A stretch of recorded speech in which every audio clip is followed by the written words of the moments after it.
Energy is a very broad concept. To a physicist, energy is anything that can cause change or cause motion. There are many different forms of energy. However, in physics, there are two principles that underlie our talking about energy. One is that energy can freely be transformed from one form to another, and we'll see many of examples of this in the universe, and many examples are clear in everyday life. The second principle is that energy cannot be created or destroyed.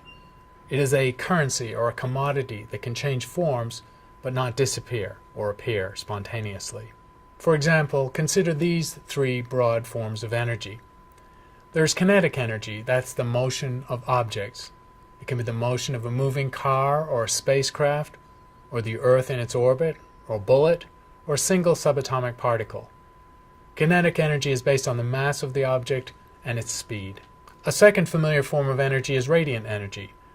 Energy of radiation, which can be any form of electromagnetic radiation, including light, heat, gamma rays, X-rays, microwaves, or radio waves. Radiant energy travels through the universe at the speed of light, 300,000 kilometers per second. A third large category of energy is potential energy. That is the potential for action or work or change to be caused. Potential energy is also considered to be stored energy. It can be as simple as the energy stored in a twisted rubber band or a stretched spring. It might be the energy stored in the chemical bonds of gasoline or petroleum. It might be energy stored in electric or magnetic fields that can be released to form an electric current or to create heat or light. All of these are forms of stored energy. The idea of conservation of energy is a profound physical principle that was first elucidated in the 17th century. Christian Huygens, famous physicist working in Holland and also in England, did a beautiful experiment where he showed that heat was conveyed through a rotating liquid churned by a paddle. He set up a situation where a falling weight would turn a paddle which would stir a liquid, and he was able to show that the gravitational energy of the weight falling equaled the thermal energy added to the liquid by it being stirred and heating up slightly. By tracking where the energy was, he showed that the gravitational energy of the falling weight did not disappear as the weight fell, but was transferred directly into the heating of the liquid.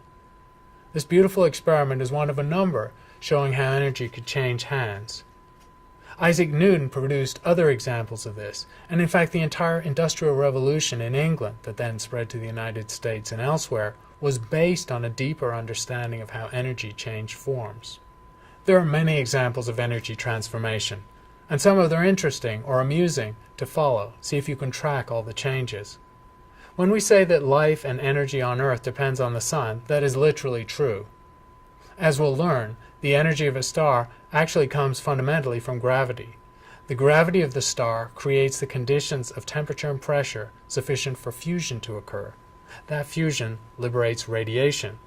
The radiation travels to the Earth through space and fuels life on Earth. When sunlight reaches us, it warms us.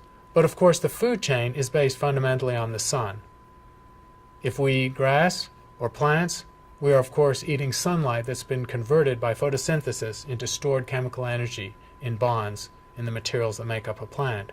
If we eat an animal, there's just an extra step in that chain where that stored chemical energy in a plant is converted into stored chemical energy in the body of the animal, and we subsequently eat and liberate that energy.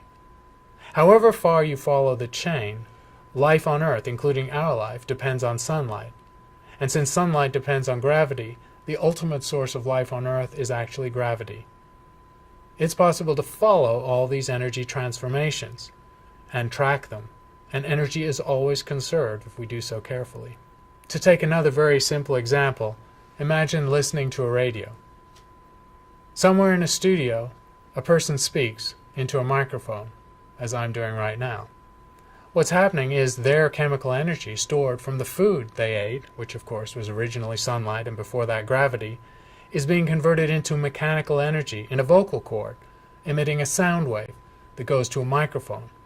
The microphone is a device for converting that sound wave, which is a pressure wave in air, into electrical signals, oscillating electrical current in a wire. Through a series of amplifiers and then into an aerial or antenna, That oscillating electrical signal is turned into an electromagnetic wave of low frequency, a radio wave. The radio wave travels through space and is picked up by the antenna or receiver in your radio. And then the reverse set of processes take place, going from an electromagnetic wave to a varying electrical current, and then into a speaker, which is an inverse version of a microphone, where that varying electrical current is turned into a mechanical motion through a little magnet and a pressure wave or a sound wave that comes to your ear. Going into your ear, that varying sound wave is of course converted into a chemical and then an electrical signal to be perceived by your brain. An extraordinary set of transformations of energy, maybe more than a dozen, just in the simple act of listening to a radio. Two of the more obvious and profound examples of energy transformation that occur in everyday life involve the conversion of gravitational potential energy into energy of motion. This is what happens in hydroelectric energy, or any time a dropping weight creates friction or heat or powers something. The other obvious form of energy that surrounds us all over is chemical energy. We live in an environment where chemical energy is still the source of most of our power, and that essentially is potential energy stored in the bonds of different molecules and liberated in different ways. That, of course, underlies a serious problem of not just our economy, but the world economy. Most of our energy still comes from what are called non-renewable resources. We, for the most part, are liberating the energy that runs our modern society based on fossil fuels, which essentially is liberating the chemical energy of long-dead living creatures.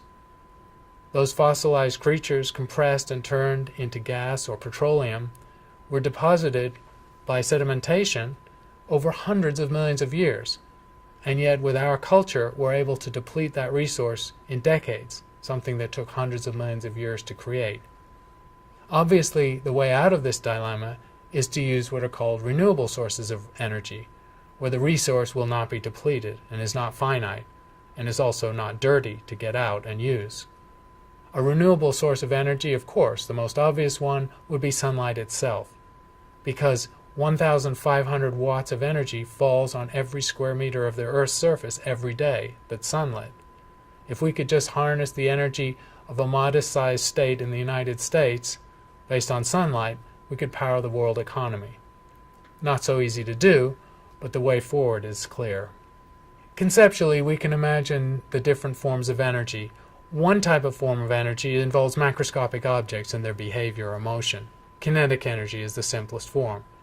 Also, gravitational potential energy, the ability of an object to gain energy or change energy in a gravitational field. On a different scale, the other forms of energy involve atoms and molecules themselves. The most ubiquitous form of energy of atoms and molecules involves their random motions or vibrations. This is heat energy. Every atom or molecule in the universe that has any temperature above absolute zero is in constant motion. And that microscopic motion is a reflection of what's called thermal energy or heat energy. The velocity, essentially, of those atoms or molecules scales directly with temperature. But there are other forms of energy that emerge from subatomic particles, including the energy resulting from accelerated charges, which leads to electromagnetic radiation, or stored energy in mechanical bonds. A final fundamental form of energy that we'll discuss separately is mass energy, the energy that's implied by mass itself in subatomic particles. There are many forms of energy in the universe, and it's a fundamental principle of physics that energy cannot be created or destroyed. However, energy can be transformed amongst its disparate forms, and these transformations are ubiquitous in everyday life, and they're part of what powers our modern culture.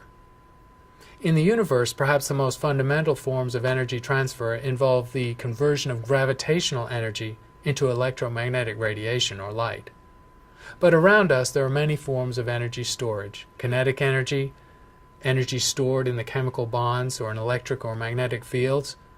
In each of these situations, if we carefully track the energy in the situation before and after, we will see that no energy is created or destroyed. A final aspect of energy is that mass itself represents frozen energy and can on occasion be liberated.